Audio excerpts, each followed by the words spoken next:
How to add a calendar or date picker in Excel. To install a calendar in Excel, we first need to activate the Developer tab. Click on File, then Options.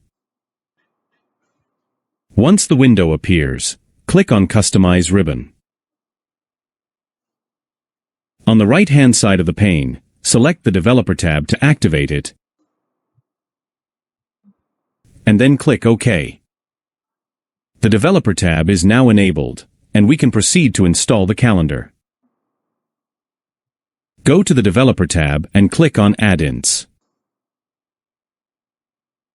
Next, click on Office Store, type Calendar in the search field, and press Enter. You will see the mini calendar and date picker at the top of the list. Click on Add and then Continue.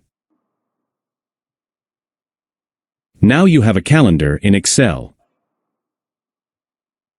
To enter a start date for Project 1, click on cell C3, where you want the date to appear, and select the date using the date picker. If you no longer need the date picker, just click on any of its borders and press the Delete key to remove it.